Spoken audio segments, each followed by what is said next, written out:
So it's why the deconstruction is so vitally important, because if you don't know what you're worshiping, why you're worshiping it, and you're just worshiping whatever you were told to worship because you're too afraid to do basic investigation and questioning, you then become a slave of not the God, not the Savior. You don't even realize that's not what they were doing. They're not creating slaves, they're creating free men. And they're not creating free men through making them slaves to themselves. And then if you go even further into the deconstruction, you realize that if you're talking about Christianity, the Abrahamic religion is very disingenuous,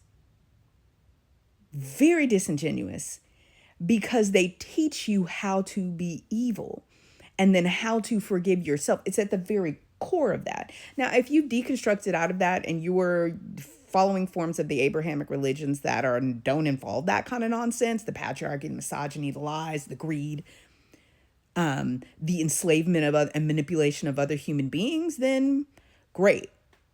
Then hopefully one day, if I may speak from a medical physical sense, the spirit can say of you, you're not the cult of current Christianity. Now you are a belief system that has a place in the human context, right? But right now, I don't know if you all are intuitive, if you have an ear. You all are a cult. You don't know what you're worshiping, and you're a transactionalist who are worshiping what you worship for the purposes of getting something. I mean, you wear a dadgum lynching tree around your neck.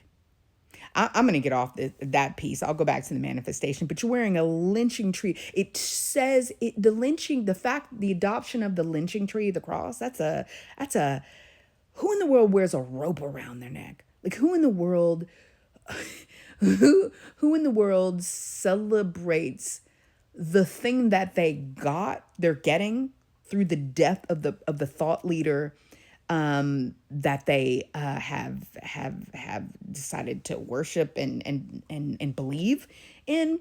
Who celebrates their death more than their life and what they said? I mean, I told you guys in real time. I want you to see what empire does when they co-opt, bastardize, twist, and manipulate the death of a thought leader. In the form of Charlie Kirk. Charlie Kirk shouldn't have been a leader of anything. He was a poisoner of humanity. And he chose to poison people because out of greed, he was trying on behalf of billionaires to build a conservative base that kept them rich. Because if you were conservative and you don't challenge the present, you are not going to challenge what is making the world toxic and upside down. And he was doing that as a foot soldier of a group of individuals who were willing to kill, steal, and destroy and manipulate people into continuing to help them to be rich. If you have not deconstructed out of the cult of Charlie Kirk and you do not see that person for what they are, and you refuse to go in and just do basic research, just listen to their words, then you deserve the reality that you've created for yourself. Because your actions, let me tell you something, your actions before your words in the dimensional context in which you exist, that's what is manifesting your reality. It is what is manifesting your reality. And until you accept the fact that is true and you begin to engage with reality, you start to begin to get yourself into a healthier state in which you can perceive reality. So many people, unfortunately, are having to work so hard, 2 to 3 jobs, they can't even perceive reality. You have people who are willing to make permanent videos of themselves saying some of the most horrific, horrendous, and greedy and insane things about people just starving to death, right? They should starve. They're not working, when they don't even realize, because they refuse to engage with reality and realize that people on SNAP benefits and EBT, like they actually work, like in mass. The problem is that they're not being paid a living wage that will enable them to afford a place to live and food to eat. And so when you refuse, now it's tactical. I get people of color are saying in mass, we are not going to go out of our way to help to save MAGA from its choices. That's tactical. And it's because of people of color who have to engage in constant harm reduction.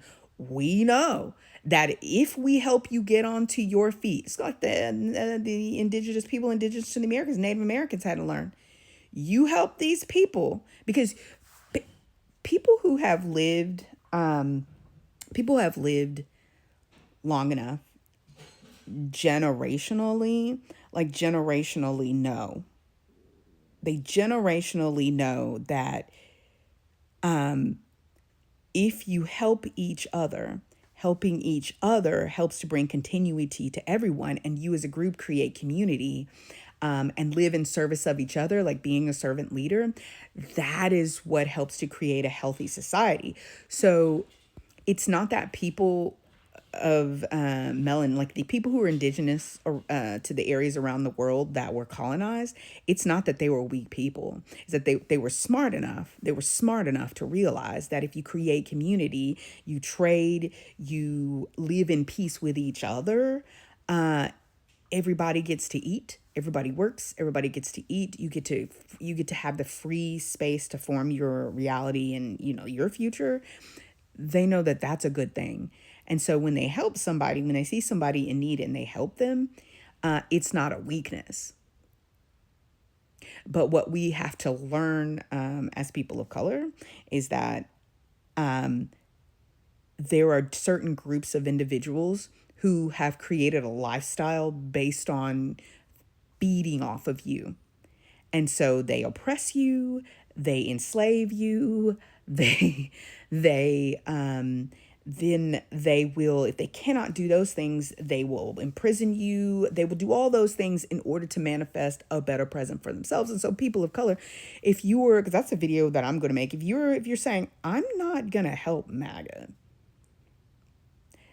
their ideology and lifestyles have to fail in order for them to change. Like you, I don't wish that you starve, but you wish that anybody but yourselves starve, and you're willing to starve everyone. You're willing to commit genocide. You're willing to oppress women. You're willing to enrich very few people. Most of them in your minds, like white men who deserve, like you feel that they deserve being rich. And then everybody else can get the crumbs, women, etc. Because you believe that, you don't deserve help. And one of the things that people who are like myself, who are very giving, you have to realize is that if a certain group of people have told you for hundreds of years that they're just this way and that they're going to be evil and that they're going to do evil, and any chance that they get to oppress you, malign you and harm you and trick you, manipulate you, etc., they're going to do it because they feel superior to you, because they're stuck in a cycle of killing, stealing, and destroying, and they're going to keep doing that no matter what. So don't help them. Okay? So that's not what I'm talking about. Like reduction of harm to people like you and to your children. Hey, if you voted a specific way and you have been you thought that harming women, harming people of color, black people, BIPOC, oppressing the LGBTQIA, harming trans people. I was sitting on a live with Dominique, and I wasn't on the live. I was watching the T.S. Madison live. And they were kind of talking about trans issues, scintillating as all get out. It's very interesting. If you've identified that there are a group of people who just won't change and they're going to keep being that way, and as soon as they get a good wind in their cells, they're going to keep doing evil because they refuse to deconstruct out of that mindset, they got to hurry up and die. They got to go.